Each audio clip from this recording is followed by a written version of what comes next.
This whole thing is not an us versus them issue within society. It's a everyone versus the central bank. A system which is dying, and people realize it's dying. And you have an escape route into something that nobody can print. People use the escape route. It's lining up here to be the greatest trade ever, and it's a one-way trade. And the rest of the world is fast asleep. What Bitcoin Did is brought to you by our lead sponsor and massive legend, Iron, the largest Nasdaq-listed Bitcoin miner using 100% renewable energy. Iron are not just powering the Bitcoin network, they also provide cutting-edge computing resources for AI, all backed by renewable energy. So whether you're interested in mining Bitcoin or harnessing AI compute power, Iron is setting the standard.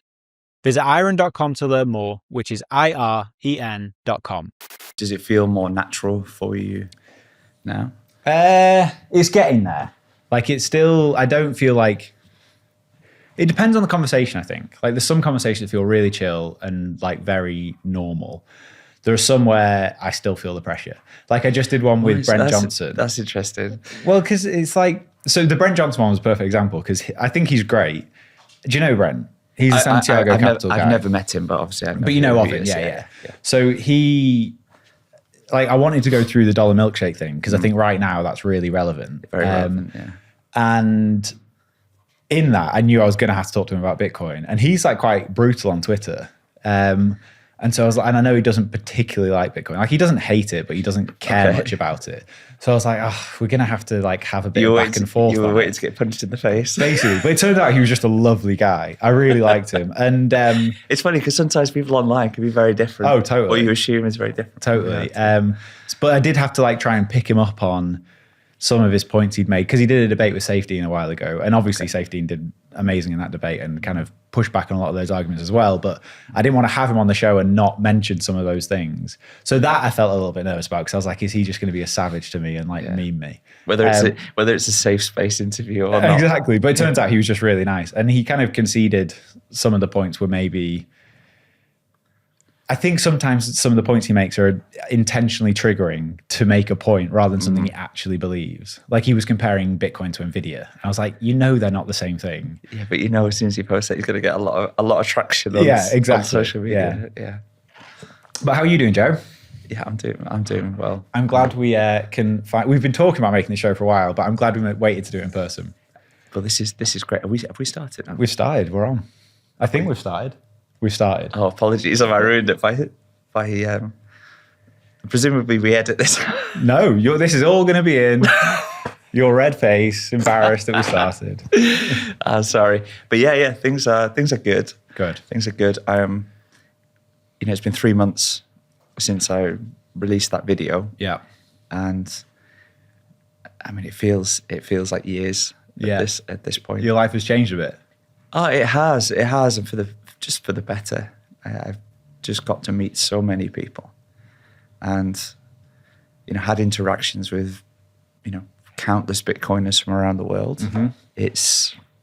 I couldn't have asked for any more because the most important thing is it's helping people. Totally. And I saw you went to Miami repping your Chico t-shirt. I'm glad you noticed that. And now you're opening with the keynote this year now. Oh, I'm so excited about that, and thank you for the invite. Well, I think it's like the perfect introduction to the day so for anyone listening that's not already seen Joe's video, go and watch it. But you did a video called "What's the Problem?" and it kind of outlined everything without saying Bitcoin too much, which I think is a really good way of kind of like getting people off guard and starting that conversation. But you've told me this story before, but I want you to tell it again. Like, where did this presentation come from? Yeah. So I would not consider myself necessarily a creative person. I've built businesses in the past and I had to be creative in terms of structuring things or thinking about ideas and value extraction, but not necessarily from a production perspective. Mm-hmm. But I was invited by a friend who's also an entrepreneur to a weekend away with 15 of his friends from his life. You know, he thought, it's not often I get everyone together. I'll invite all these people. We'll go for a weekend. He lives in Portugal. And some of these people know each other, but most of them don't because they're from various points in his life. Yeah. But they all share that sort of same entrepreneurial spirit. But he said to everyone, please can you bring something just for half an hour to talk about? And if we all bring something, then we can structure a good weekend around it. We'll all learn some new things, make some friends and whatever. So I was like, I just want to talk about Bitcoin. But I didn't know anybody else who was going, and therefore I couldn't assume any knowledge. Mm-hmm. And it was for the very first time I was forced to actually articulate something. Whereas when you're prepping these shows, you've been doing this for years, you're thinking in advance about how to try and tease something out to someone. You're doing a lot of structured thinking in order to produce a show. Like most of us never have to actually go from what's in here to something on paper. Yeah. And so that process was fun, but it was challenging. And over the course of 2 or 3 weeks, I just created this story because I couldn't assume anything about the people there, about their existing knowledge. I had to strip it right back and say, well, if I've only got 30 minutes, I'm not going to be able to explain Bitcoin to someone in 30 minutes if I don't know where they're starting from. So if I just adjust my target to be, after 30 minutes, I want you to want to learn about Bitcoin, then that's a far more achievable target. And therefore, I also don't need to really mention Bitcoin at all. And when I produced the presentation, obviously it wasn't a video. It was just the slides I do in the video to the people there. And they didn't know in advance this was about Bitcoin. It was just titled, What's the Problem? Which is also very nice because then everyone's guard is down because they're like, well, what is this problem that you're talking about? And as you're going through, it was very early in the weekend and I hadn't really had much of a conversation with most people. And so and I deliberately not mentioned the word Bitcoin. You didn't want to put them off too early. Well, I didn't want to spoil the surprise. Yeah. And you know how hard it is to go through like half a day and not mention Bitcoin when you're with new people. Half an hour. Yes. Yeah, very challenging. So I kept stum. But then as I was doing it, you could see certain people in the audience just sort of like the penny would drop at some point, like some word or some phrase, and they could see where this was going. And then well, you I did was put like, Satoshi in there. Well, I did put Satoshi in there, which is a little bit of a giveaway, but it's still not obvious to everybody. Yeah. And then just the reception from that presentation was, I thought it was good, but it just told me like it accessed something for a large proportion of the people watching. I was like, this is something which is valuable. And then they encouraged me, you should share this with other people. So I went away and produced a video. And it's a great video. Thank you for saying that. It's, when you produce something that's going to live on the internet forever, having been like many Bitcoiners, just happy to sit in the background. Mm-hmm. I'm not by nature somebody who wants to be on the stage. And I just thought if I'm going, I'll put that aside for this week. But when you are that way inclined, sort of my first hurdle was, I need to put something out which I'm not going to be embarrassed about because it's going to be there forever. And so, I found a local production company. I've never done anything like this before. I didn't even have a script. I just went and sort of just ad-libbed into the camera several times, and then we tried to stitch it together after, which was a nightmare because both edits are saying something completely different. But it turned out okay. And then, I had a small group of people in the UK who I'd spoken to before, and there was some initial support, but it was like firing it into the void, and then it sort of caught fire and has sort of evolved with a life of its own, I guess, up to this point. Yeah, it's huge. It's nearly at 200,000 views, I think, which is amazing. Yeah, but that's just on YouTube. YouTube's not the top of the funnel. Mm-hmm.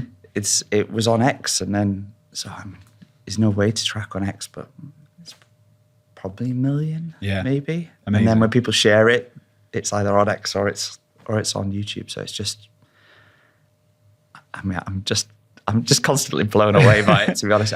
I wanted enough people to watch it that I wasn't embarrassed. Well, you've done that. I didn't expect it to really strike a chord with people in the way it has. And just the best thing is it seems to have had such a positive impact on people.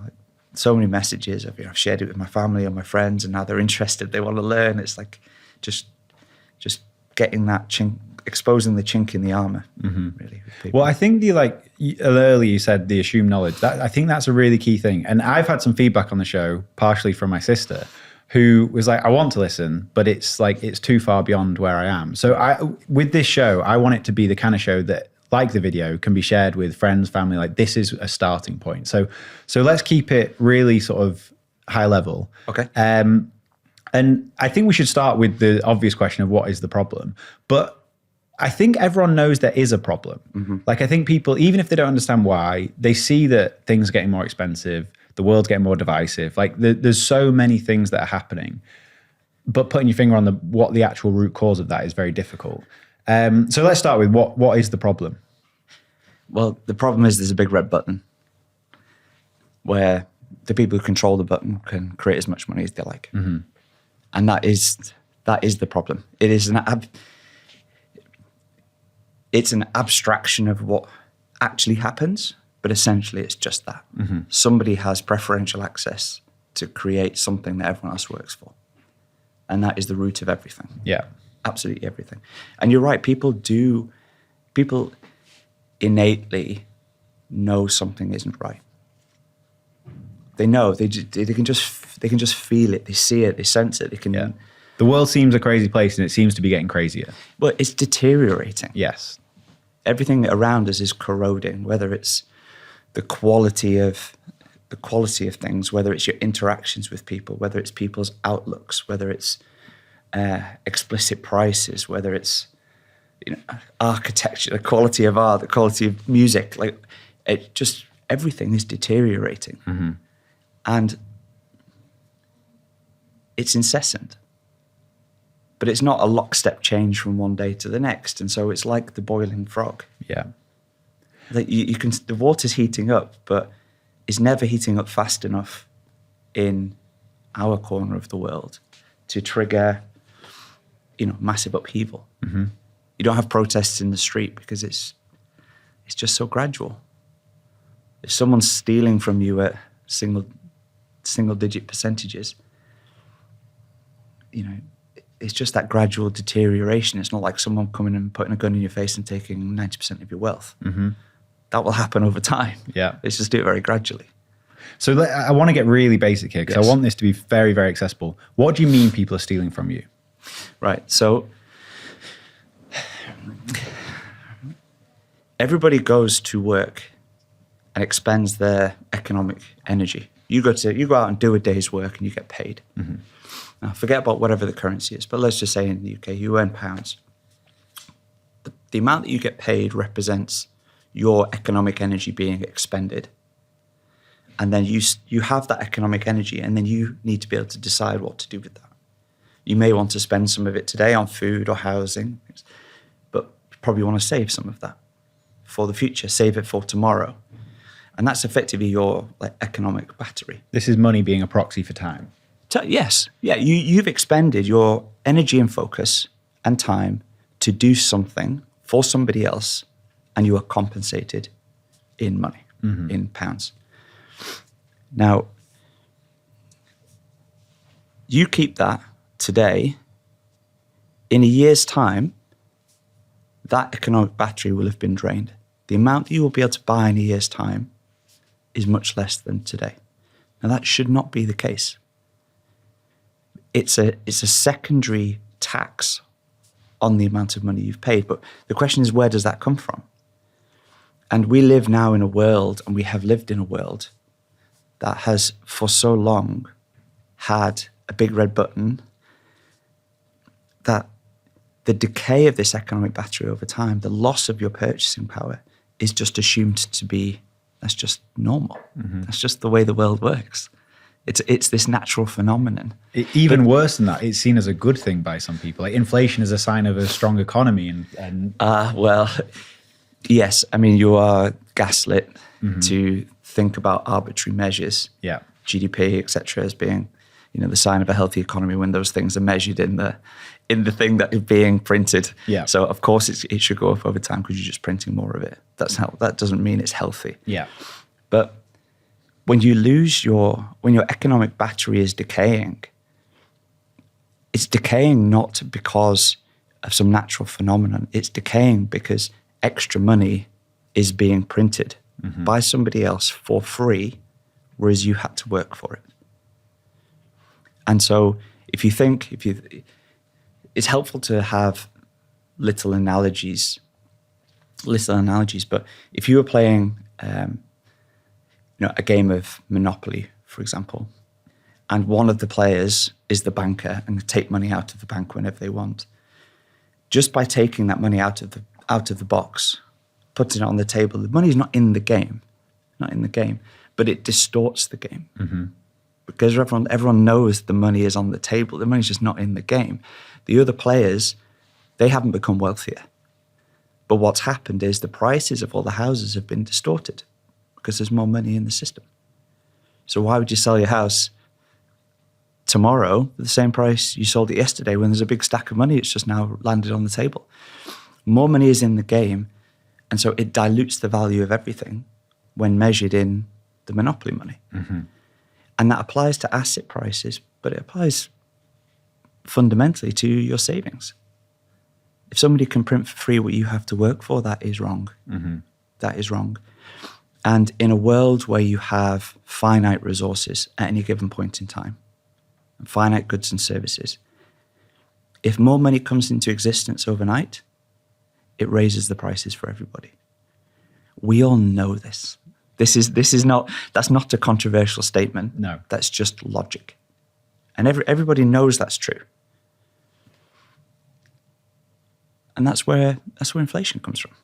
It's the only source of inflation, because imagine a world, and we get to this in the story, where we have the divergence. Before we do this, because I definitely want to do that story, but I want to, in the video, you outline lots of issues, both on the monetary side and like the societal side. I wrote them down because there's a lot here. Yes. So the cost of living crisis, forever wars, mental health crisis, societal instability, declining birth rates, addiction crisis, political instability, chronic health issues, loss of trust, big government, homelessness, deterioration of the family unit, and wealth inequality. Yeah. I could have written another 10. That's a lot of things that someone who doesn't understand this might think seem very disconnected from each other. Yes. So before you tell the story, I want you to tell people why all those things that seem very different are actually all caused by the same problem. Okay. So as humans, we sometimes find it difficult to think about cause and effect compounded over multiple steps. Yeah. And, we look at, it's very hard to look at a sequence of consequences that don't necessarily appear like they overlap and then track them back via one or two steps to a single cause. But absolutely all of those things have their primary cause. And there are other secondary causes for some of these, of course. I'm not saying the big red button is having access to a big red button is the it's not the cause of thing. Absolutely everything to 100%, because we are human, we are frail, we make mistakes, we have vices, etc., etc. So, it cannot solve everything by removing it. But it all stems from access to the big red button. And so in order to explain each of those, you sort of have to go the other way around. You go, okay, well, let's go back to the source. Let's go back to the source. And what happens when somebody creates extra money without a proof of work, without having to expend any economic energy? They just create it. What are the knock-on consequences at the first level? And then what do those consequences then mean for the secondary consequences? So if this, then this, and if that, then this. And by going through that series of thinking, you end up naturally creating this set of issues that we see around us today. And, within the story, it just becomes entirely logical. People just agree with it at every stage. It's like, well, obviously A leads to B and B leads to C. And we have a long list of C's. Yeah. Right? It's almost impossible to go the other way it's impossible to go the other way around, because it's like it's a bit like Bitcoin, I guess. It's like, you know, when you're mining, everyone's expending a lot of energy to win the block, but then validating the block is then just super easy. Mm-hmm. Right? It's much easier one way than it is the other way. Totally. In understanding these things, but you've got to frame it properly to start with, and then see the downstream cause and effect to end up with these list of issues. This episode is brought to you by AnchorWatch. The thing that keeps me up at night is the idea of a critical error with my Bitcoin cold storage. This is where AnchorWatch comes in. With AnchorWatch, you're protected by their time-locked multi-sig vault and with your own A+ rated Lloyd's of London backed insurance policy. You get to hold your keys, AnchorWatch holds the risk. Whether you're worried about inheritance planning, wrench attacks, natural disasters, or your own mistakes, you're protected by AnchorWatch. Rates for fully insured custody start as low as 0.55% and are available for individual and commercial customers located in the US. Speak to AnchorWatch for a quote and for more details about your security options and coverage. Visit anchorwatch.com today, which is anchorwatch.com. This episode is brought to you by River, the best place for Bitcoiners and businesses to buy Bitcoin. With River, you can set up zero-fee recurring buys, making stacking sats effortless. And while you're waiting for the perfect buying opportunity, River lets you earn daily interest on your cash balance paid in Bitcoin, which outperforms most high-yield savings accounts. What really sets River apart is their unmatched dedication to security.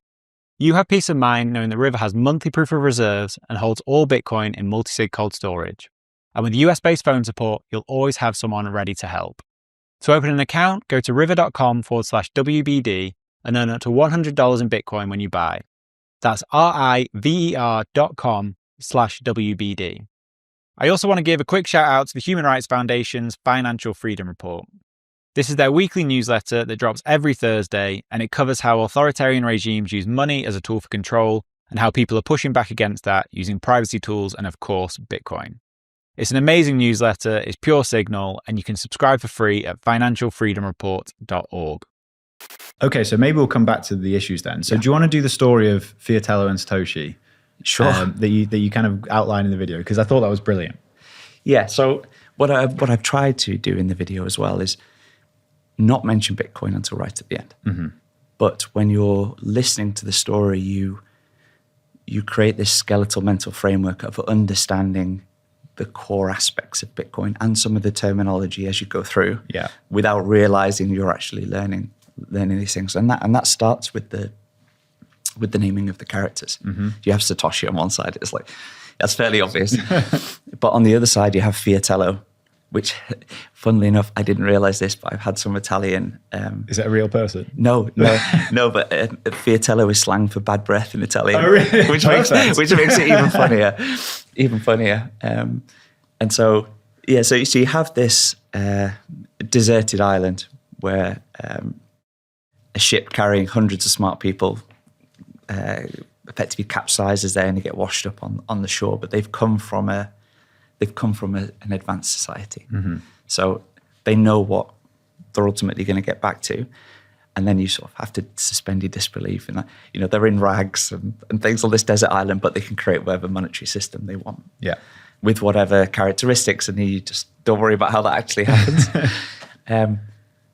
But they discuss amongst themselves and they outline what they consider to be the characteristics of perfect money. There's no point creating just good money. You might as well just create the perfect money. Mm-hmm. And then there's a disagreement. So everyone agrees on the characteristics, but then there's a disagreement. So what are the characteristics?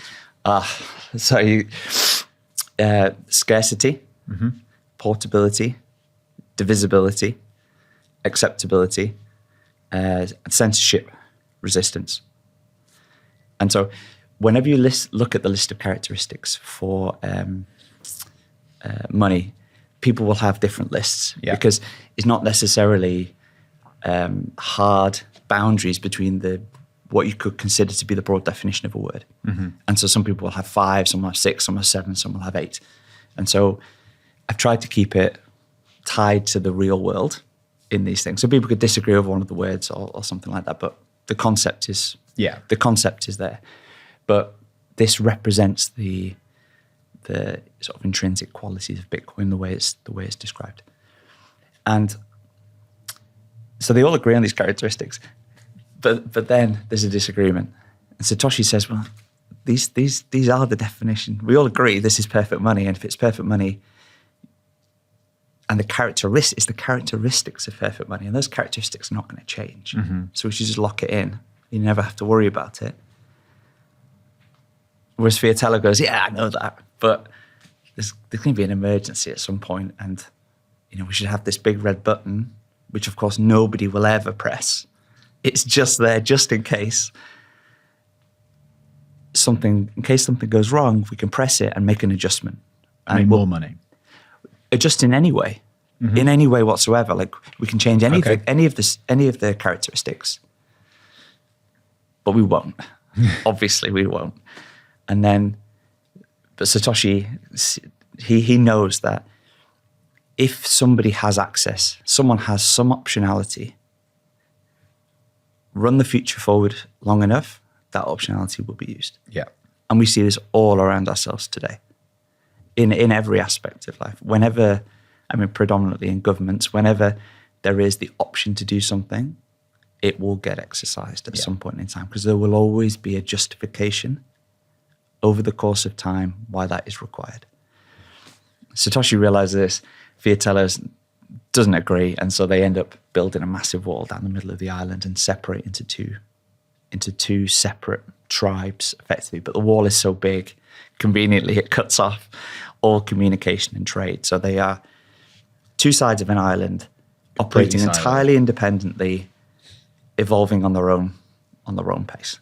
So there's some convenient thinking going on here, but that's the idea. But to start with, they're identical, because they both have perfect money. And then we get to think about what perfect money means in a free market. And so the video is not just about Bitcoin and free market. It's about Bitcoin and perfect money. It's about free markets and effectively free market capitalism, which is the greatest force for good that we've ever known. Right, as a mechanism, and capitalism is just what happens when you leave people alone. Yeah, it's like the natural state of the world. Right, it's not even an ism. It's just the way things work. Yeah, right? And then so on both sides of the island, you start to see natural evolution of individual decision making. So we can, if you'd like me to dig into that a little bit more, I can do. Yeah, let's get into it. And so, in the world today, the world that we experience around ourselves, it is assumed that prices go up constantly. Yeah. And that's held out to be the natural state of the world. And that's driven by the central banks, then we can dig into that later. But combined with that, we also see quality deteriorating. Yes. Through things like shrinkflation, or just products getting worse and costing the same. Exactly. Yeah. Yeah. So it's a combination of prices up and quality down. Yeah. And we take that as being the normal, natural state. Yeah. Everyone knows how big a Freddo used to be and how big a Freddo is now. Or everyone in England knows. Your hands are just bigger. You've grown. Do you remember they used to say that with the Mars bars? The Mars bars haven't shrunk. You just got bigger hands than when you were a child. It's like, well, that's clearly not the case. But this becomes the default understanding, and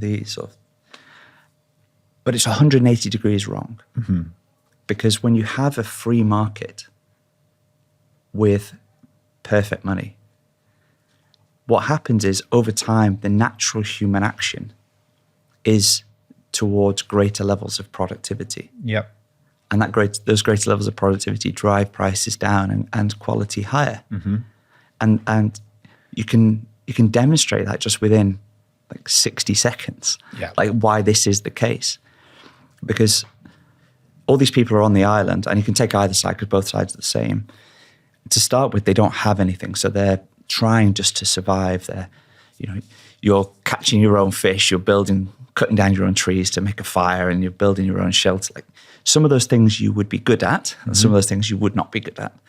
But you don't have excess of anything because you're just trying to survive. But what happens over time is that you're a good fisherman, I'm a good woodcutter. You spend your time fishing, I'll spend my time cutting down wood. we'll both catch twice, we'll produce twice as much in half the time. Now we have excess and we can trade with each other. Yeah. And so what happens over time is that prices naturally fall. The specialization. The specialization leads to prices falling.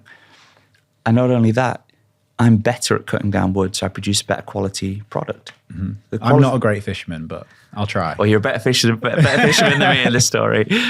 And so, but prices fall and quality rises.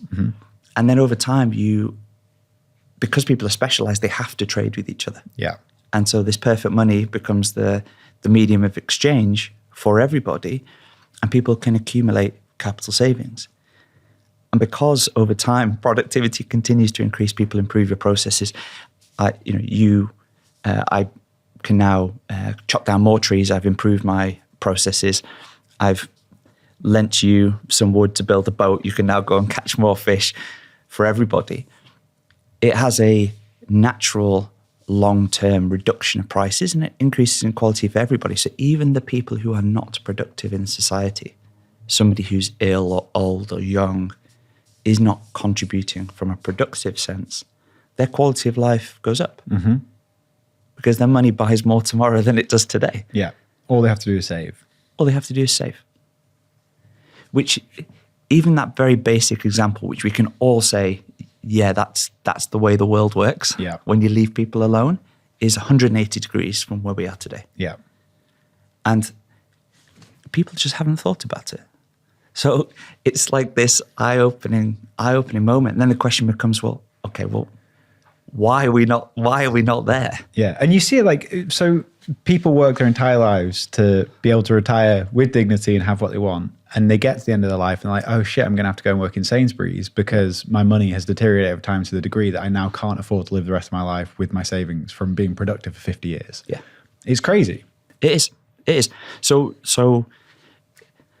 I mean, we can dig into why that changes now, or we can talk further through the story. I don't know which one you would prefer, but if you have a free market there and you have perfect money, the natural outcome is the lowering of prices. But once you start to distort either the free market or the money or both, which is where we are today, those productivity gains get stolen over time. So when we look at inflation today and the central bank tells you inflation is 3%, say, the inflation is not 3%. No, they're lying to you. They're not. They're lying to you because we all know inflation is more than 3%.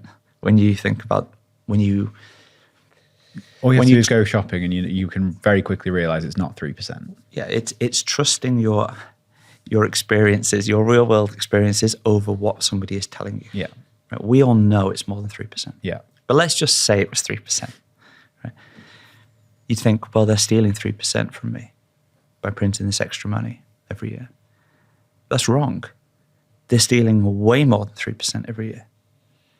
Because what should be happening is that prices should be declining, not just staying flat. So let's say they should be declining by 3%. So they're stealing 6% a year. They're stealing the productivity gains of everybody, everywhere. That just would accrue naturally under the money, and then stealing an extra 3% on top.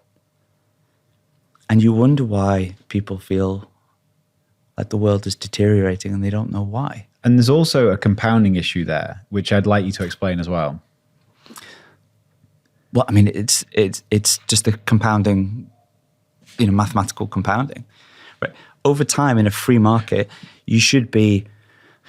Jeff Booth talks about the costs falling to the cost of production over time, but the costs ultimately fall forever when measured in the perfect money, because there's no ceiling for how productive people can become. Yeah, with new technologies, right? And so, when you flip the script on that and you increase 2 or 3% a year, 2 or 3% a year to start, or 3% a year to start with, if the base is 100, the price goes up to 103. The next year, it's going up by more than 3, and then more and more than 3. And then eventually you just end up with this sort of effectively what looks like an exponential curve. Yeah. right? But because it's slow moving, small percentage changes, it doesn't feel like someone's putting a gun in your face.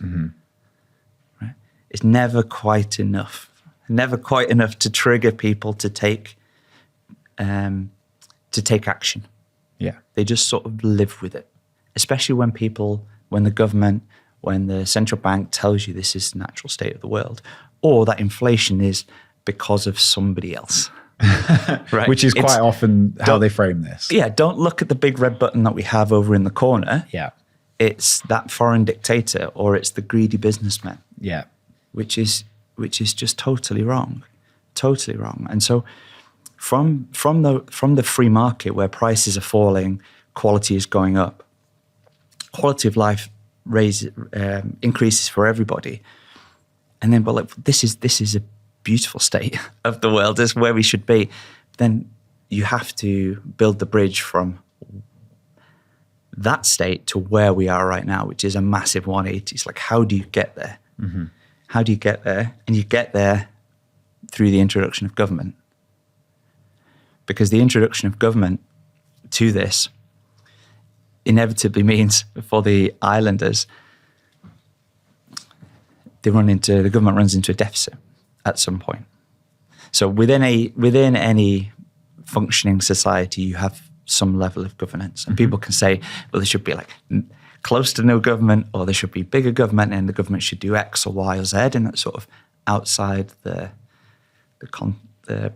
scope of the video. And I've tried to keep the video as politically neutral as possible to appeal to the widest group of people, because those things are not central to the cause, and everyone has their own opinions on those. But however well run any governance structure is, over time it will, given the long run of time, it will be in deficit at some point. So the amount that it's spending in any given point in time will be greater than the amount it's receiving in taxes from its citizenry. And at that point, you then have the divergence on the island, whereas Satoshi sat there thinking, well, how do I cover this deficit? Whereas if like any household, if I'm spending more than I'm receiving, something needs to change. Yeah. So you need to bring in more money or spend less. Exactly, or a combination of the two. Yeah. Right. And so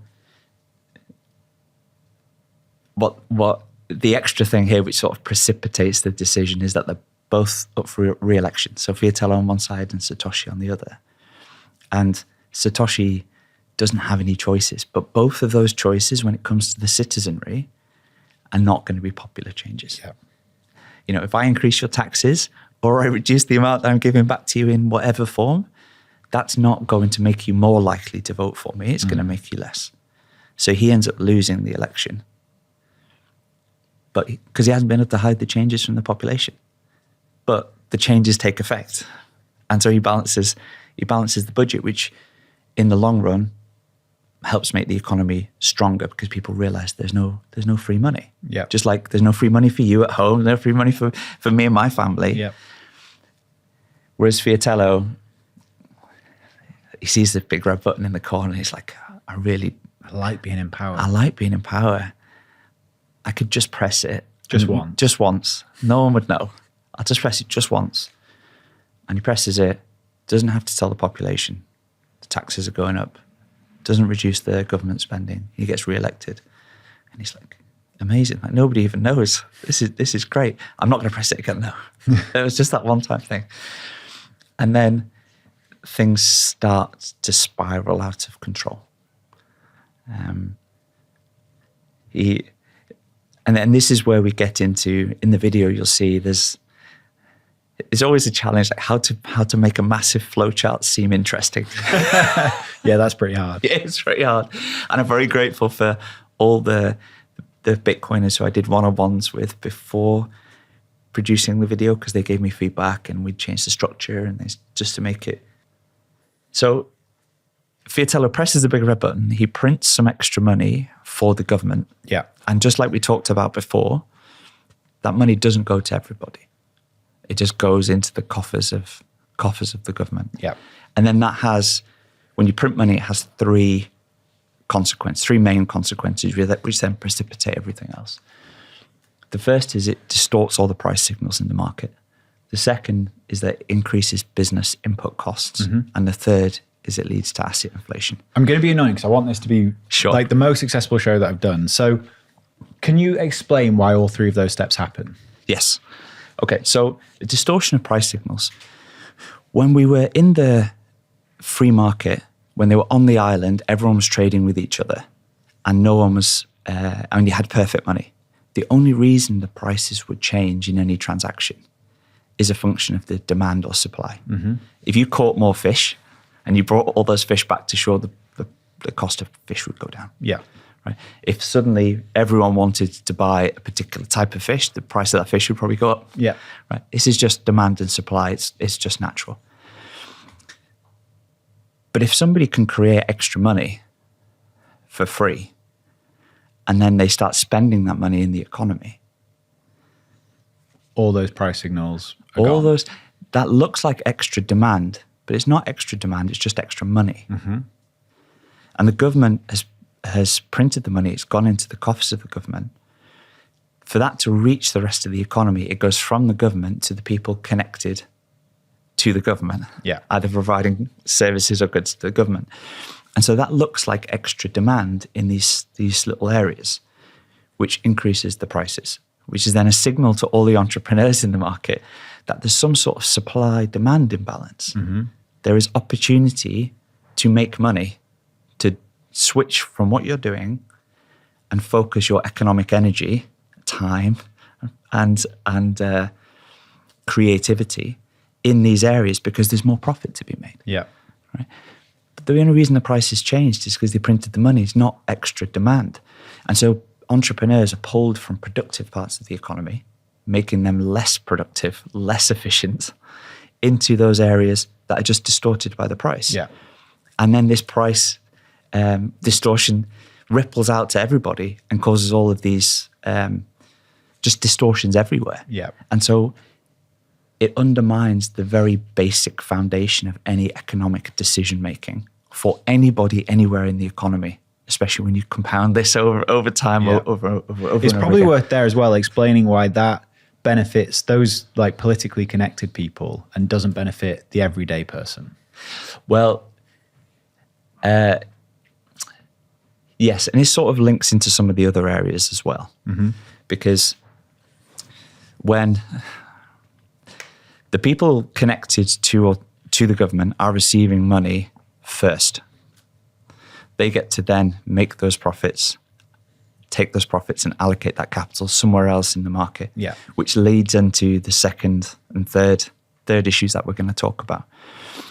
It is not necessarily like a binary thing. It's not like you get the money, you get to use it, and then everyone else finds out. It's this gradual creep. It's the gradual creep. But it allows increased levels of profit margin as well for those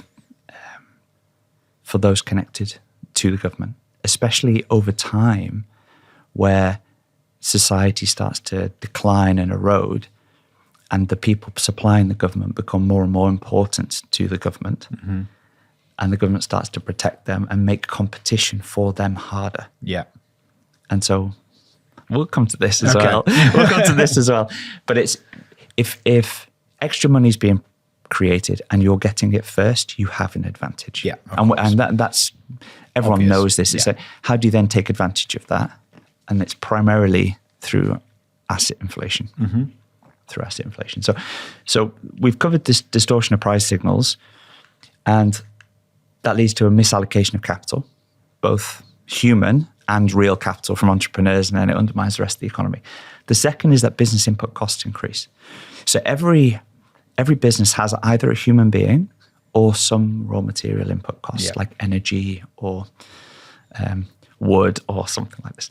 Now, when there's more money flowing around in the economy that's been created for free, these things start to increase in price, as we've seen. And so every single business is then faced with a choice. If all my input costs are increasing and I produce a good or a service that I was previously selling at X, if the costs have gone up, my profit margin has declined. Yeah. Now, for me to justify spending my time and energy and taking the downside risk associated with running a business, employing people, borrowing money, all of these things, spending my time, I need to make sure I'm making enough of a return to justify that. Because if I can't, I'll close it down. Yeah. I'll go and get a job. I'll go and get a salary somewhere else. Someone else can take that risk. Now, every business then has one of three choices. If I have to make a profit margin of Y just to justify economically continuing to do this thing, I have to increase my profit margins. How do I do it? It's not me being greedy. It's me just reacting to what I'm forced, to changes that were forced upon me from pressing the big red button. Yeah. And so you have three choices. And this is, we're talking about the Freddos. So the first one is, well, I could just pass on the price increase directly to the customer. Yeah. I won't change anything about the product. It's the same size. It's the same quality. I'll just pass on the price. So the customer's not going to like that, but then that is just what it is. It's not my fault. Second one is to say, well, if I increase the price, I'm going to sell less. So I'll keep the price the same and I'll keep the quality the same. I'll just make it smaller. And that's the shrinkflation that we all see around us today. Yeah. And then the third one is, well, if my input costs have gone up, maybe I can find a way to try and reduce them again. And I get to keep the price the same and the size the same. But you can do that one of two ways. The easiest way is just to cut back on people involved in the business. So you end up driving unemployment. Right, I'll reduce my level of customer service. Right, it's now impossible to speak to anybody because I need to fire all these people to try and keep my profit margins. But when I fire those people, it creates a problem for the government. So now the government thinking, well, I've got all these people unemployed. I've got to support all these people. So there's an extra problem for the government to deal with. And then the worst one is... I think we missed one on the reduced cost, which is also just to make the product worse. Yeah, I've sort of skipped ahead slightly. Okay. But so there we go. Yeah. So the which is the insidious one. Yeah. And this is like that hidden corrosiveness.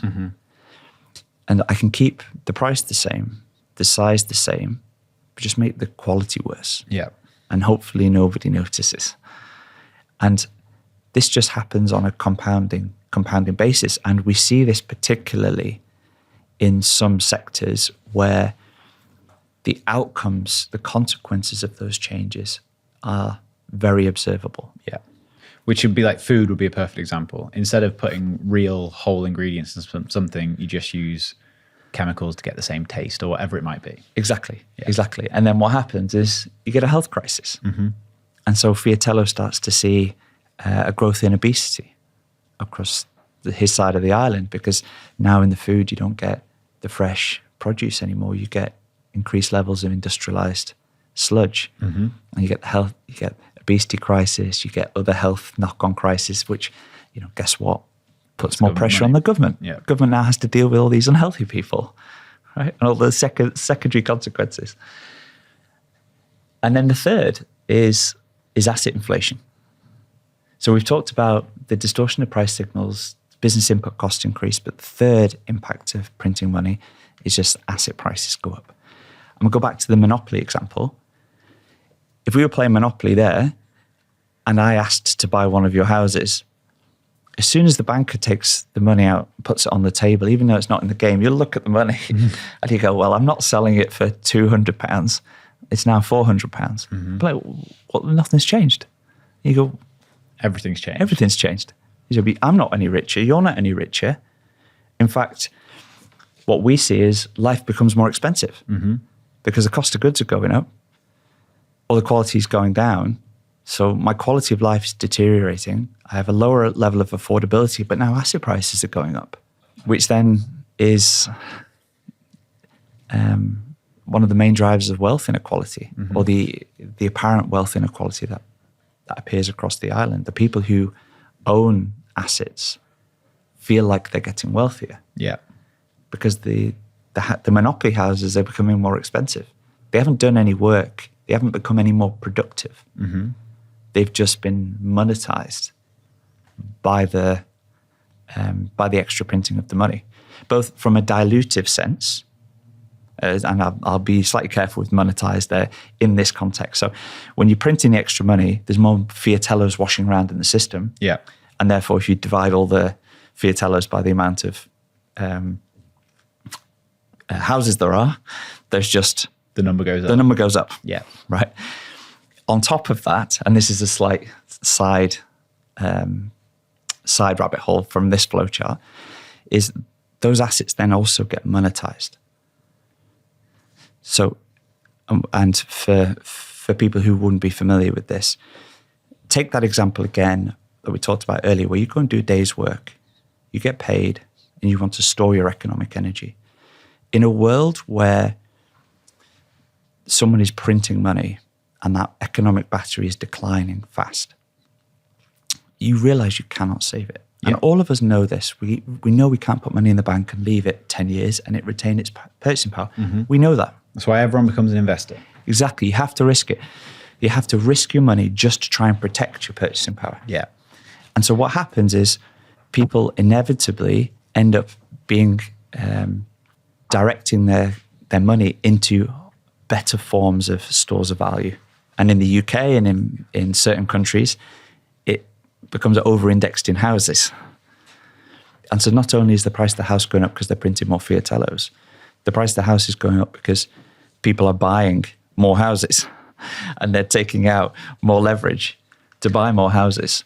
I was just looking up. There's a quote from Alice in Wonderland. I don't know if you know this. It was in Gigi's book, which is where I saw it. But there's a line where it says, "It takes all the running you can do to keep in the same place," and that's exactly the world we live in right now. Like you have to do everything possible just to retain your purchasing power, whereas money instead should be something you can save over time. Money should be increasing in purchasing power. Yes, it should be increasing. Yeah, not just flat. Yeah. We've gone full 180, full 180 here. And so what happens is the asset prices go up, which drives, when you combine it with reduced affordability of everyday living, so your cost of living is going up, your cost of housing is going up. And so you end up creating more and more homelessness as well. But to come to the point around asset inflation, because the houses are going up and because people are using housing as a store of value, as a proxy store of value, because they can't rely on the money, or the stock market is a proxy store of value because they can't rely on the money, these assets go up and people start leveraging into the speculative assets as well. So it's not just a neutral play. It's, well, if I'm going to buy a house, I'm going to take out a big mortgage. Yeah. And so you get more and more debt coming into the system, more and more speculation, a growth in speculative assets, which puts more leverage across the whole economy and puts the financial system on shakier foundations. And then when you have a system where the banking system is leveraged, where house prices have gone up, not because they are productive assets, but because somebody's printed money and they've become speculative stores of value, then when people are trying to buy houses because they need somewhere to live, they have to take a lot of risk just to buy the house. And so a family where they're struggling every day from an increased cost of living, they have to take out a big mortgage just to buy a house somewhere to live, which is not a productive asset. And you can't do that on one salary anymore. So, we see all the time 30, 40 years ago, the perfect one is The Simpsons. When The Simpsons came out, you've got Homer, who I don't think anyone would consider to be a super productive member of society. Yeah. Right. He has a nice house, 2 kids, car, and he's the one income family. Yeah. And that was considered normal. Normal. That's bonkers today. You can't do that today. You're definitely not going to be able to do that in 20 years' time. Yeah. Our kids have got no chance. Absolutely no chance. But it's because of the money. So what happens is today, Marge would also have to go out to work. Yeah. Right? They'd be living in a smaller house. They'd both be working. they wouldn't have 3 kids. They maybe have 1 or maybe none, because you can't afford to have children. Yeah. Marge can't afford to be staying at home looking after the children. She'd have to be working, therefore she'd have to have childcare. But you can't Which would cost more than the wage. which you can't afford, because it's inefficient versus what you receive net after taxes from working, right? But you also need your salary to pay for the mortgage. So what naturally happens is people wait longer and longer to have kids, and then maybe never have kids. Yeah. And if you don't plan for the future, if your thinking and planning longer term is undermined, everything changes. I think that's a really important point, is the inability to plan for the future because you don't know what your money is going to be worth. Yeah. Yeah. It's that you stop investing in yourself. You stop thinking about long-term sacrifice. And we always talk about long-term and short-term time preference here. But if you don't see a future for yourself, if you are not sacrificing anything today for a better tomorrow, it undermines everything. This episode is also brought to you by Ledger. If you're serious about protecting your Bitcoin, Ledger has the solution you need. Their hardware wallets give you complete control over your private keys, ensuring that your Bitcoin stays safe from hacks, phishing, and malware. With Ledger's easy-to-use devices and the Ledger Live app, managing your Bitcoin has never been more convenient. Whether you're a long-time holder or new to the world of Bitcoin, Ledger makes it simple to keep your assets protected. If you want to find out more, visit ledger.com and secure your Bitcoin today. That's ledger.com. This episode is brought to you by Casa, the leading Bitcoin self-custody solution. I've been using Casa since 2019 and I can't recommend them enough. Casa have options for all Bitcoiners, from a 2 of 3 multisig to a 3 of 5 and a private client option for absolute best-in-class security. Casa also do inheritance, which I very recently set up, and it really couldn't be easier. My inheritance plan has gone from a vague treasure map for my wife to a rock-solid security plan that I have total confidence in. To find out more about Casa, go to casa.io, which is casa.io. I also want to tell you about Cheat Code. On April the 11th to the 13th, we're going to be back in Bedford, and we have an amazing lineup of speakers, including ex-PM Liz Truss, Preston Pish, Alex Gladstein, Nat Brunel, James Lavish, and so many more. We then have a football day where we'll hopefully see Real Bedford win the league again. Last year was amazing. This year is going to be better, but tickets will sell out for this. So if you want to come, head over to cheatcode.co.uk and grab a ticket. And that's the nihilism that is so prevalent now. And I truly believe that is why meme coins exist. It's a pure play on nihilism. Like, it's like, if you have no future aspirations, you can't plan for the future, you may as well punt on dog with hat or whatever the fuck. Like, because what else are you going to do? It's like that or nothing. You eat in the same, if you lose everything on it, you're in the same place anyway. Yeah, it's just raw speculation. Yeah. It's like gambling as well. It's like the lottery. It's like, why do people play the lottery? It's, $1 million to 1 or more, 10 million to 1 or 100 million to 1. I might win £1 million. I know it's not going to happen, but it's the only way I can make that leap to something new, because work doesn't pay. And when all of society when different aspects of society, and I'm thinking more generations here, start getting severely negatively impacted because of the money printer, you start to see accelerating corrosion in everything. Yeah. Right. I worry for my children. I've got 2 teenage girls. I worry what's going to happen in 10 years' time. They're not going to be able to have a job, have a family, have somewhere to live. You have to end up making choices, and you have to sacrifice what you shouldn't have to sacrifice. And it's all because of the money printer. It just distorts everything. And it's these second and third order consequences that people recognize in their own lives. They recognize these decisions, that the trade-offs they're having to make. Look, it's unusual now to have children in your 20s. Very. It's bonkers. It's bonkers. People put it off and put it off and put it off, and now it's late 30s or even 40s, and you wonder why we have fewer children, people struggle to have children because it's not the timing that we were. The evolutionary defies biology, supposed to be having children, but again, it's a function of the money. You wouldn't look at that and go, well, yeah, obviously it's the money. Yeah, like you've got to go back to the start and think about A, then B, then C, then D. Okay, now I understand why that is the case. And when you have somebody who controls the big red button, who realizes they have exorbitant benefit of owning and having the only access to the big red button, they tend not to explain the consequences to the population. It's much easier to say, well, it's because of this, or it's because of that, or it's the red team, or it's the blue team. And so if we just bomb the Middle East, it'll be all right. I mean, pretty much. Yeah. Pretty much. And there is, as much as we like this flowchart, there's a second flowchart in there which touches on those sorts of things. And, having access to the money printer allows you to do things you would never be able to do ordinarily. Yeah. And what happens over time is that, and we'll skip ahead through this, over time, as you press that big red button and all these consequences flow downstream and everything gets distorted, everyone's individual decision-making, all of these things get distorted. And you get a population which thinks that inflation is normal, is the natural state of the world. It allows you infinite access to just continue the same game.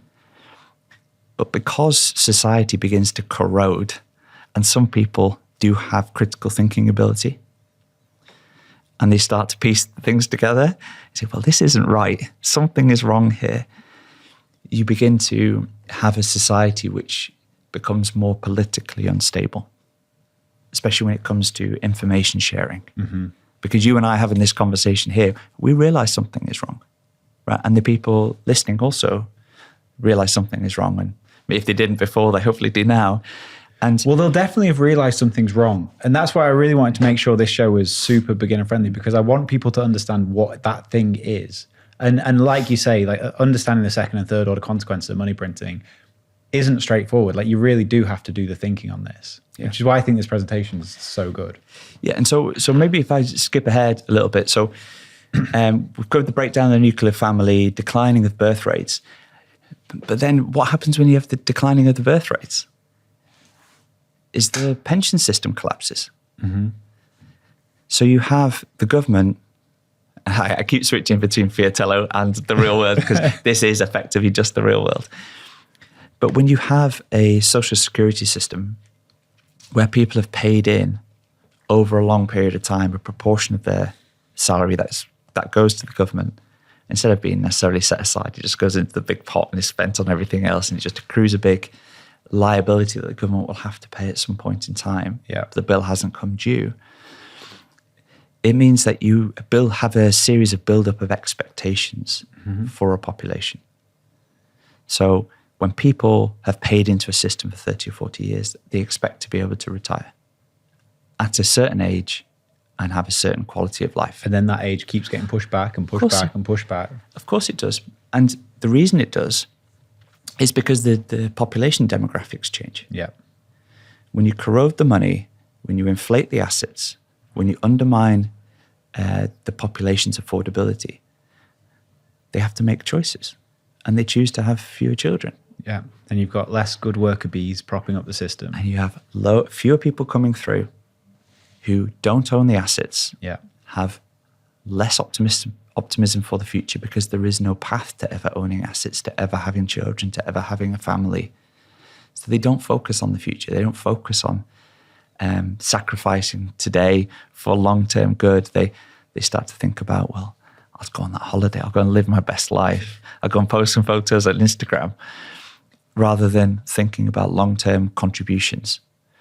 And so the equation doesn't work anymore.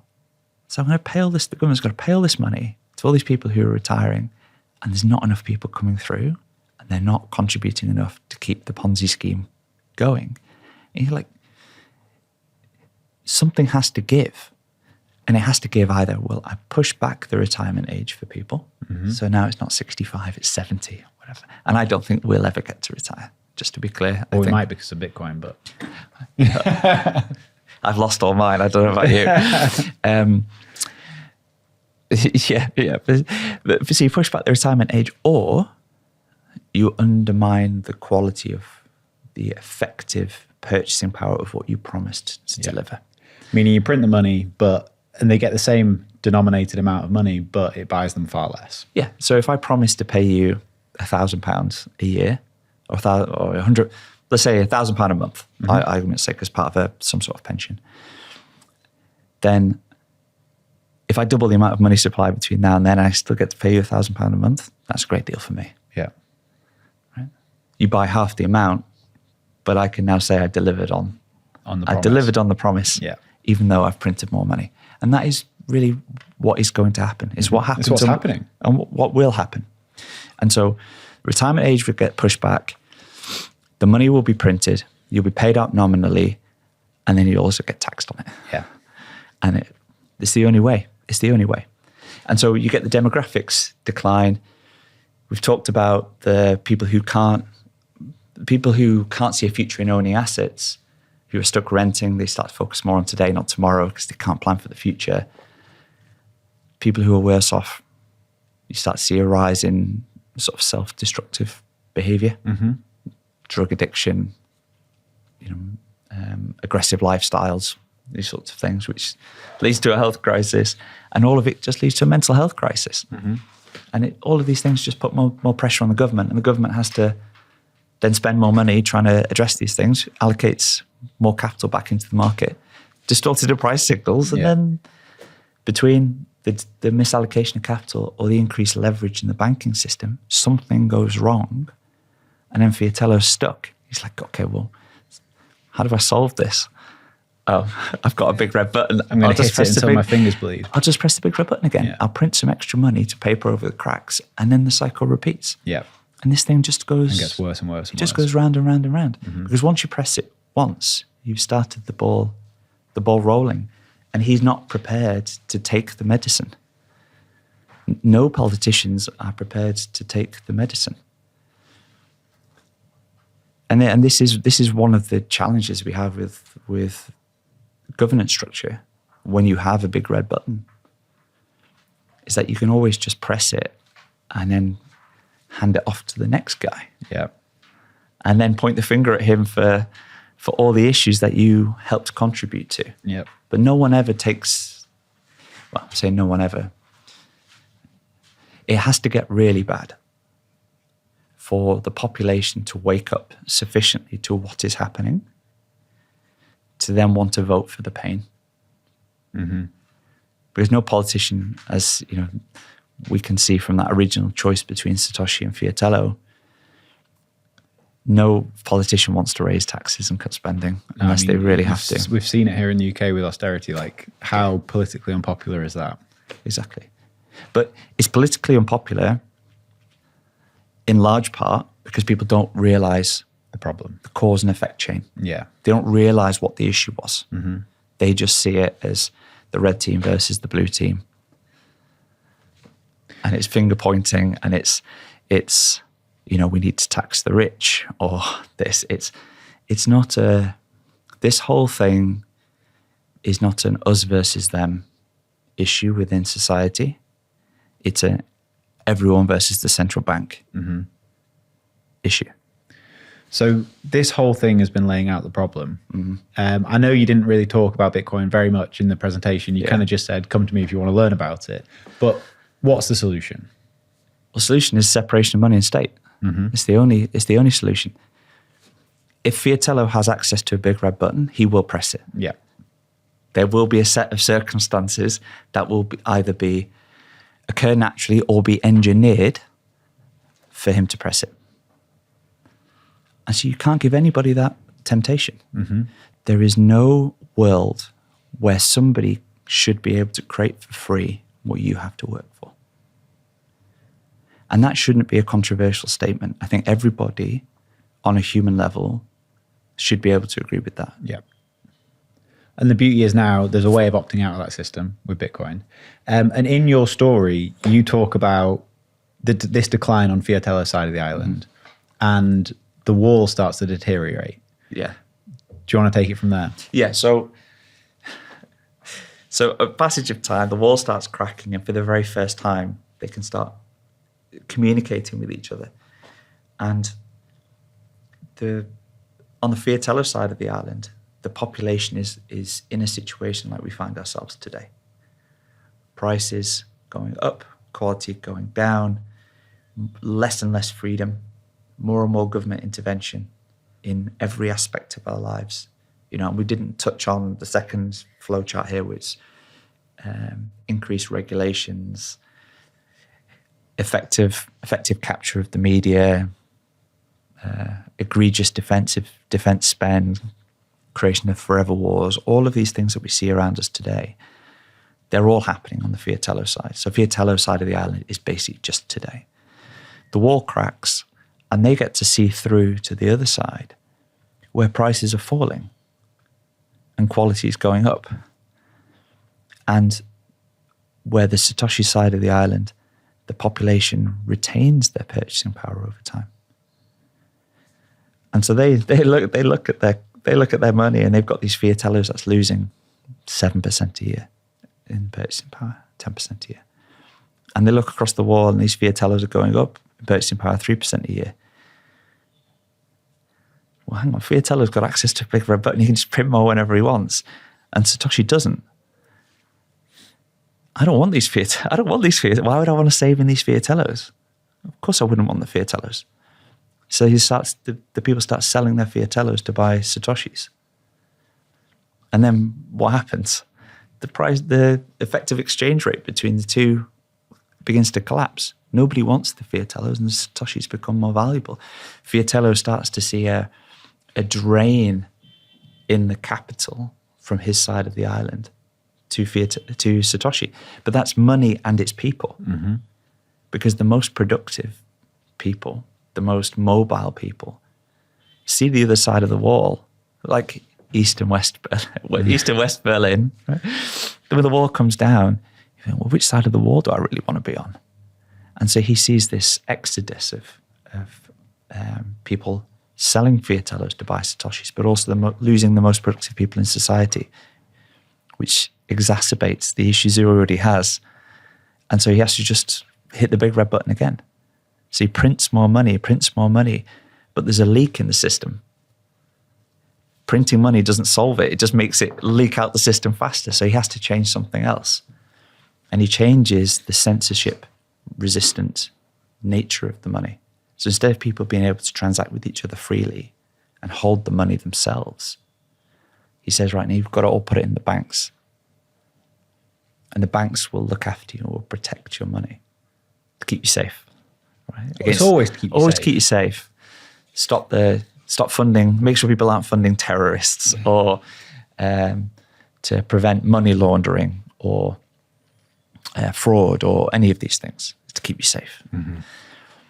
And now everyone's forced to put their Fiatellos in the bank, and now the banking sector becomes very tight. Whenever the people on the Fiatello side want to make a transaction, buy anything, the bank then has to effectively approve it. They want to buy X, the bank says yes or no. Y, yes or no. They want to buy Satoshis, sorry, declined. Mm-hmm.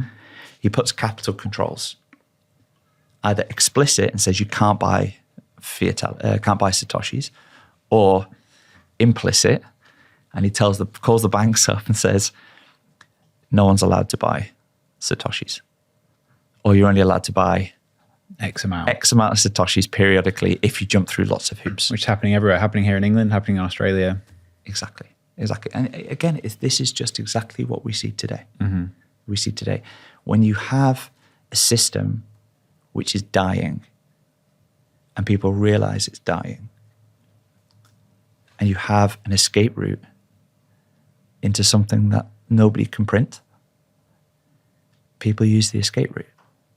It's like what Lagarde said. You know, if there's an exit from the system, people will use it. You people wouldn't need to exit the system if the system was working. Yeah. And so they try and block the exits. This is exactly what's happening. And from there, he changes the censorship-resistant nature of it, and so he's corrupted the ability to print money, and he can print as much as he wants, and he's prevented people from exiting the system, so they're trapped using Fiatellos, which means over time, there's only a handful of possible outcomes. And all of them are very negative for the population. And so the first one is he'll end up just stealing all the money because he can just print as much as he wants, and your share of the pie gets smaller and smaller and smaller. You'll end up having more Fiatellos, but those Fiatellos won't buy anything. And then you'll end up with sustained inflation bordering on hyperinflation. Yeah. You'll have asset seizures. Now that all the Fiatellos are in the bank, at some point he'll reflect and say, well, this course is unsustainable. We're in a bad situation. I cannot balance the books because of the pension crisis, because of whatever, because of that foreign war or that foreign dictator. We're in some crisis, but we're all in it together. And now that all the money's in the banking system, I'm going to take half of everyone's Fiatellos for the government, for the greater good, right, to balance the books, but temporarily. So there'll be asset seizures. Mm-hmm. And that may sound far-fetched, but we see this all the time. Lots of countries have had this in the past. The US had this. I mean, they wouldn't term it an asset seizure, but when you make gold illegal and you force everybody to hand it in, and then you devalue the gold, that's asset seizure. And this was 40 years in the US. You just don't talk about it these days, from the 30s to the 70s. Or you had Cyprus in 2013, where they just bailed the population in. This happens and will happen. That's when everyone in the population just took a haircut.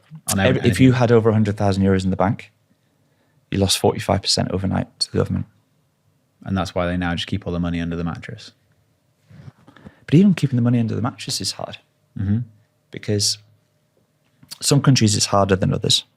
The US is slightly better on this. But you think about in the UK, every time we have a new monarch, we get new paper. Mm-hmm. You put money under the mattress. Yeah, it might be good for 10 years, 15 years. And then what do? Yeah. You've got to go and take it back to the bank and ask for new notes. Like there's no way to be outside the banking system. So what do? You buy gold. Okay, and then you keep your gold at home? What if you've got a bit too much gold? Then you're worried that someone's going to break in. Okay, so what do? I need to put some security around this gold. I'm not a security expert. So what do? You think, I'll go and put it in a gold vault. We'll put all our gold together in a gold vault. Somebody will protect it. It'll cost us. It's fine. The bank have safety deposit boxes. Yeah. Or you could do that as well. But you're still giving it back to the bank is the point. You're given a piece of paper. Yeah. A piece of paper that says you own gold. You don't own gold anymore. All it takes is another 1930s order from the US to confiscate all the gold and it's gone. Yeah. You don't own it. So what do? I'll buy some property. Okay, I'll buy the property. But then there's council tax. It's stuck to the ground. Mm-hmm. The government, if you say something the government doesn't like, you do something the government doesn't like, or the government says, because we're all in it together, if you own a second home, you now have to give that to the government. You have no protection against that whatsoever. Yeah. No protection. So it's not really yours. Plus they can change the rules. In America, you have to pay property taxes every year despite having already bought the house. On top of, council tax and these sorts of things. You don't really own it. You can't protect it. And so you go through this chain of thinking. It's like, well, where do you end up? What is it you can actually own? It's Bitcoin. It's the only thing you can actually own. You can take ownership yourself. Nobody can take it off you unless you choose to give it to them. No one can prove you still have access to it. Mm-hmm. You can send it to anybody in the world, wherever, without anyone's permission. Anybody can send it to you. And you can move at the speed of light. You can carry it in your head. It's the only thing you can own. And so when the system is dying, people start exploring these routes of trying to store their value and escape the system. None of the other things escape the system. The gold in the gold vault will get seized. The properties will get taxed and then seized. Everything, even the stock market, you own a promise on a promise on a promise. You don't even know. Those shares may not have even settled. They're in a different institution. Yeah. Like, it's a total mess. It's a total mess, but it's stacked on promises. And again, it's you own it with the permission of the government, with the permission of your stockbroker, with the permission of your every layer in the chain. You don't really own it. The only thing you can actually own is Bitcoin. And so when you start to realize what's happening with the system, and you go down this chain of thinking, there's only one outcome. And everybody's going to get there. It's you've got to own Bitcoin. You are not wealthy if you require permission. And everything requires permission apart from Bitcoin. And you can see that the world is starting to wake up to this. Is the world waking up to it slower than you imagined? That's a very hard question to answer because it's very subjective, but I would say no, because it feels like we've catapulted to a new position since November in the US. We're at this point in time where a sufficient number of people in positions of or decision making have started to put two and two together. And this is being driven from the US. And I would draw a massive distinction here between the US and the UK and Europe. Totally. Completely. Where the US realizes the current path is unsustainable. But they're in the best seat possible. And they can force because they have the biggest of the big red buttons. Well, for multiple reasons. They have the master big red button. Yeah. Because we have a US dollar centric financial system. And the US dollar is the reserve currency, but they've shot themselves in the foot. What do you mean with Russia? Yeah. When you have, and we're digressing now. That's okay, we can digress. Yeah. When you have a world where the dollar is the center of the universe, and people use that as a store of value against their own currencies instead of gold, or as well as gold. And then you undermine the quality of that store of value, you've shot yourself in the foot. Yeah. If people cannot rely on their ability to use that at any point in time because you invalidate it when you don't like what they do, it means people won't want to hold it anymore. Totally. And we've seen central banks around the world start stacking way more gold because they're worried about sanctions. And so is the US now, to bring it back to your story, is that like the equivalent of Fiatello seeing things go wrong and then looking to bring Satoshis into it?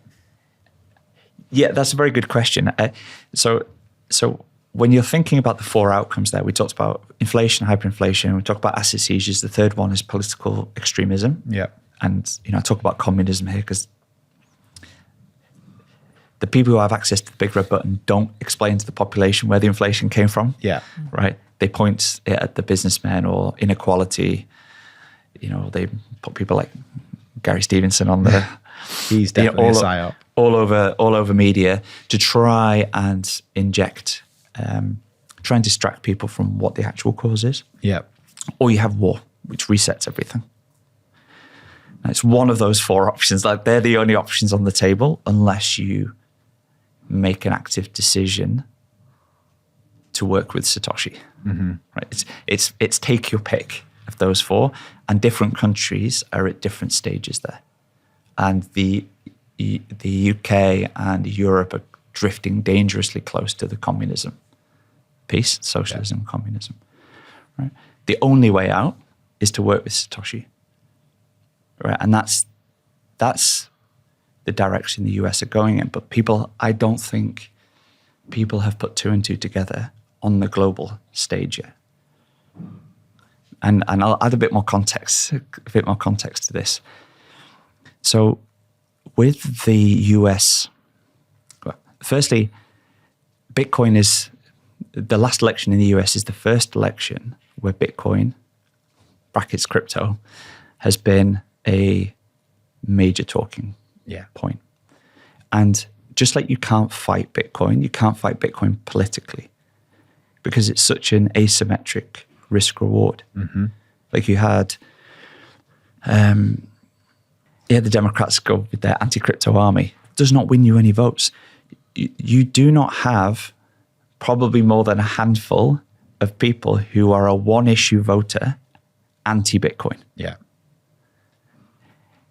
Bitcoiners tends to be A single issue. single issue voter.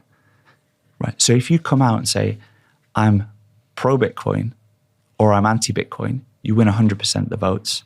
You win this big section of votes. You don't win anything. Yeah. Because it's that in combination with a bunch of other stuff. So from a risk-reward perspective, it was stupidity from the Democrats. Forget what they were doing for the last 4 years of trying to kill it via the banking system and all these other things. But that set the stage now for how you run elections in the future.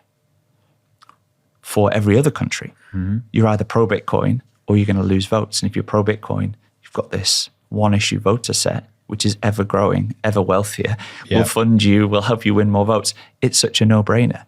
So what does that then mean? It means if you want to get elected, you've got to be pro-Bitcoin.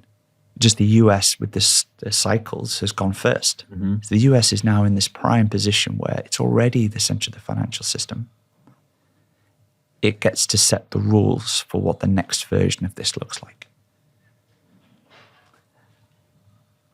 And against that, it already has the biggest amount of Bitcoin of any country in the world. Apart from maybe China. Well, we don't necessarily know about China, but it's neck and neck. Yeah. It's neck and neck. But, we've seen the tables and it's slightly above, but who knows? But they're so far above everybody else. Yeah. And then if you recognize Bitcoin for what it is, it's the only thing you can own. It is what is going to demonetize housing, real estate, all of these other assets, asset classes, which have become a store of value. Yeah. As we talked about, because of the money printer, not because they're productive assets. They will be demonetized into Bitcoin over time. And if you are already number one and you get to set the rules for the next stage, it becomes very clear what you do. And within the US administration, surrounding the US administration, there are a lot of Bitcoiners, a lot of very smart people. They're very smart business people and a lot of Bitcoiners. And with Trump coming out and having given the order for the strategic reserve, the market sold off a little bit. And I don't talk about price because it's irrelevant. Fiat's going to zero. But the market took that there's a rally into it and then probably a little bit disappointed. But I think they've got it wrong because I think some of the negative sentiment was because it didn't say we're going to start buying now or we're buying X amount. But the wording is amazing because the wording, it says, and I haven't got it in front of me, I'm going to paraphrase it. It's, I'm going to permission the Treasury Secretary to pursue strategies to accumulate Bitcoin as long as it doesn't cost the taxpayer any money and it's budget neutral. Yeah. Right. Which means that's effectively a blank check if you do it right. And so you have that come out, and then we've got Larry's dulcet tones of snoring in the background. It's been a long journey for Larry. And then you have this wording which effectively gives you a blank check. You then have a position where you are already number one. You are the home of capitalism, freedom. You have the biggest US corporate entity, the biggest corporate entity globally that owns Bitcoin, 2.5 times the amount the government owns, is a US corporation. Yeah. You have the perfect backdrop here to squeeze the rest of the world and to cement your position for the next 100, 200, however many 100 years with Bitcoin. And so you have Senator Loomis's bill, which is 1 million Bitcoin over 5 years. You had the Bitcoin Policy Institute presentation day just a couple of weeks ago, where you had Michael Saylor, come on with Senator Loomis next to him and talk about how important Bitcoin is. He talks about the path of using Bitcoin to defease the national debt. As we talked about, it's the only way out. Otherwise, you have to use the money printer and destroy everything. You can defease the national debt in dollar terms just by buying this 1 million Bitcoin. But you already own 1% of all the Bitcoin supply anyway. So by doing that, it's going to drive the price up. Nobody will then be able to surpass you. Right? He then goes to talk about Bitcoin being a national security issue, because the US cannot afford not to be number one here. You already are the center of the financial system. You cannot give anybody any route to usurping you. So even if you don't believe that Bitcoin is going to be the pristine collateral that underpins the entire financial system into the future, you can't take the risk that it might be. Yeah. You can't take the risk that China might get there, especially when you're forcing all the other countries to find payments technology that is beyond your reach, which is Bitcoin. You're forcing them to Bitcoin, right? Which means you have to move first. You have to be number one, even if you're not convinced about it. It's a national security issue for you. And it's a national security issue for everybody. And so you own 1% of the supply. You're going to buy 1 million. It's a national security issue. You have an order which says you can buy as much as you want as long as it's budget neutral. And then you have Andrew Holmes step up. He's brilliant. He's fantastic. Step up after Saylor with the 10-minute Bitcoin bonds thought experiment. And for those who haven't seen it, I would recommend watching the 10 minutes because it's superb. But the essence is Bitcoin is a route to solve the national debt in the US.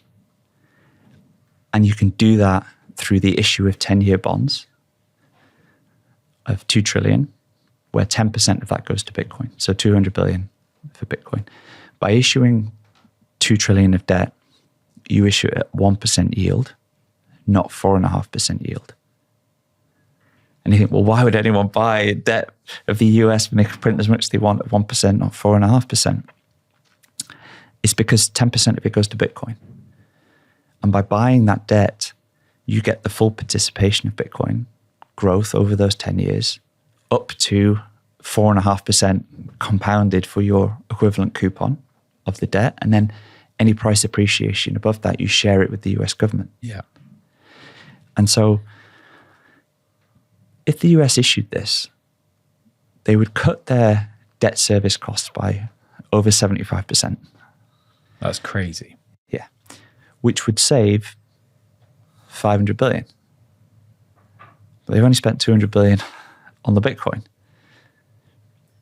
So when I look at that wording, we can buy Bitcoin if it doesn't cost the taxpayer any money and it's budget neutral. Okay, so we'll issue these bonds for 10 years. That gives us 200 billion of buying power on top of Senator Loomis's million, on top of the Bitcoin we already own. And by doing that, we save 300 billion. Checks wording. Oh, we can buy Bitcoin with that as well. Seems like a no-brainer. It seems like a no-brainer. And so if you think about Bitcoin price where it is now, and you say you could spend that amount of money on Bitcoin, that would buy about 7 million Bitcoin. I mean, it won't. Clearly it won't. Yeah. But it gives you the sense of stacking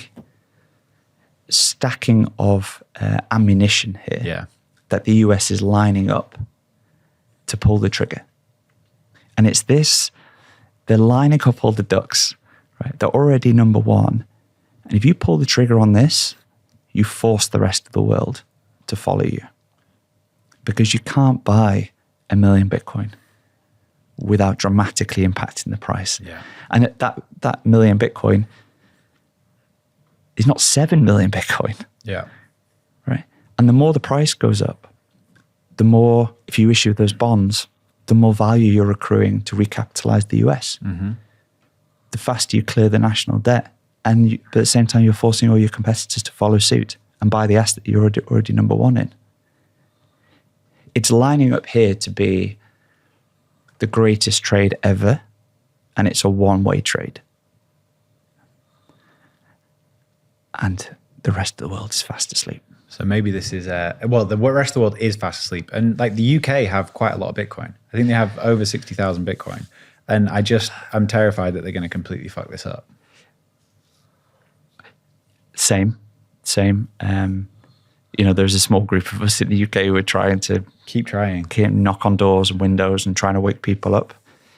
There is, through sheer luck, the UK is positioned here in a way where we actually might be all right, as long as we don't do something silly. Like Germany. We're going to sell all our Bitcoin and pour it into the big black hole, big black socialist black hole. Yeah. That's the first risk. The second risk is I'm not convinced we have the keys. Oh, interesting. So I mean, that would be an incredible fuck up. It would, but I wouldn't put it past us. Yeah. But this should be a national security issue. Yeah. For every country in the world right now, because with the financial upheaval that we've seen over the last few days with the changes in the tariffs, the global order is changing. Oh, it's changing so fast. And if you zoom out and you just look at the pieces that are getting lined up on the board, there's a very clear bet. There's a path here for the US to cement its leadership and leave everybody else in the dust. Mm-hmm.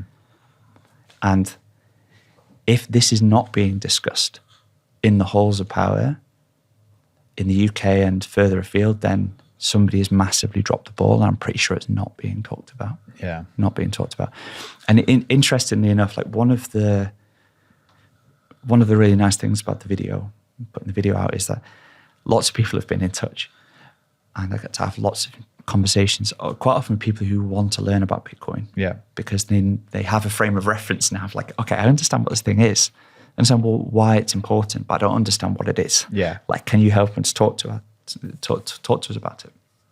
So I won't mention any names, but I was invited to a European city couple of weeks ago by a small group of people who are from various European countries, ex-politics and security services and things like people who think about the bigger picture, to talk about Bitcoin.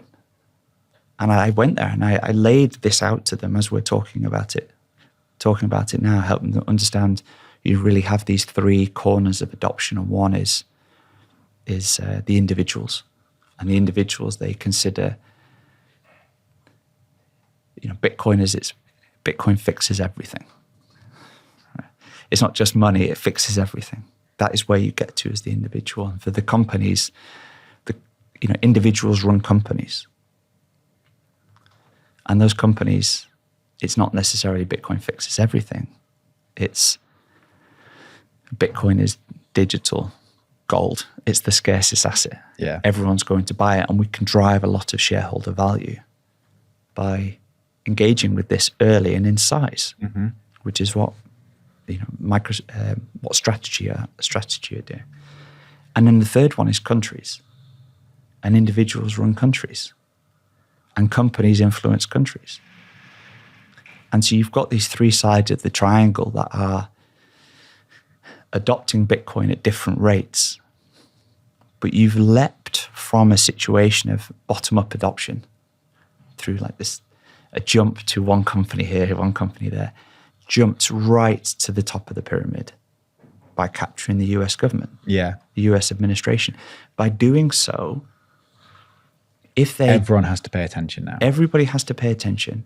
But more than that, it cements Bitcoin. If they do their bit bonds, or if they incorporate Bitcoin at all into an actual national strategic reserve in terms of acquiring it, so already there. But bit bonds would be the checkmate move here. It would cement Bitcoin as being American, and therefore, if at any point in the future for someone to be anti-Bitcoin would be anti-American. I don't know if I love that. No, but from a US, I believe it. From a US politics Yeah. perspective, US politics, if your debt is linked to Bitcoin, Yeah.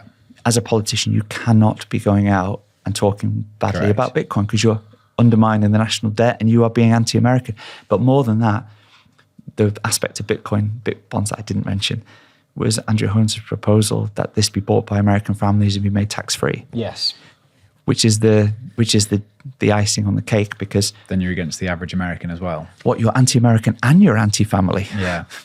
That's not going to work. Yeah. So you've cemented the US, legitimized Bitcoin as the next major asset in the US. Yeah. You've legitimized it for the entire nation, and you've effectively cemented in the triangle now, and it forces everybody else to react.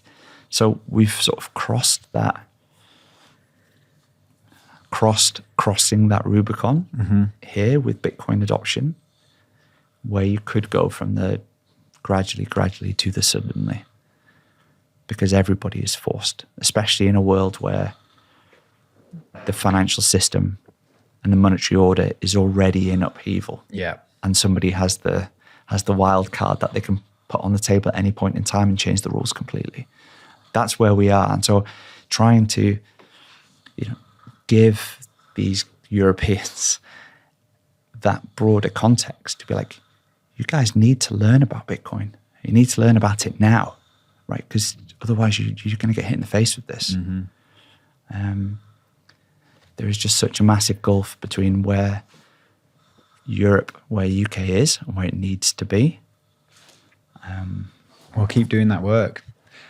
We're going to have to end it there. I massively appreciate it. I've got to wake Larry up and do a show with him now. You can hear him snoring. But I really appreciate that. I think the video is amazing. I think the show is thank amazing. you. I'm looking forward to hearing how you're going to distill this into 18 minutes at Cheat Code. I've still yet to figure that out, so we'll see how that goes. But that was brilliant. Thank you. Where do you want to send anyone before we close? Well, I would say go to satsversusfiat.com. I would say, just take 30 seconds. Yeah, Danny. of course. Thank you to all the Bitcoiners around the world who have got in touch and volunteered and helped us take the video and make it into a set of materials that is open to absolutely everybody. So at satsversusfiat.com, we have all the slides, all the speaker notes, the transcript in about 25 languages. Amazing. All done by volunteers from around the world. The YouTube video has 40 plus native language translations, subtitles available. So even if the materials, the slides aren't available, you can watch the video in your native subtitles. And we've released now 4 or 5 remakes of the video in native languages. Love that. So it's there in Spanish, German, French, Polish, and Slovak. And we have lots of motivated Bitcoiners from different corners of the world.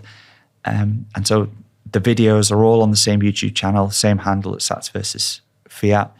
It's the same video, someone speaking French, and all the slides in French. So you can share it with your family and friends everywhere. The idea being, if everybody sees this video, everybody understands the problem, everyone has it explained to them, connect the dots, we can get everyone to the starting line. And once you're at the starting line, we know where you ultimately end up. Yeah. And so hopefully it's a tool for every Bitcoiner. It's just the first thing they can send to people. And then once your friend has watched this, they'll say, can you send me something else? And then you send Portuguese. Anyone who's Portuguese listening, reach out to Joe. Absolutely. We've got another 4 or 5 languages in flight for the video. And Portuguese is one of them. But please reach out, because the more volunteers we have, the quicker we can make this happen. Amazing. Thank you, Joe. Well, thank you for having me, Danny. That was brilliant. It's another thing to have checked off my list to be on on what Bitcoin did. So thank you ever so much. No, thank you.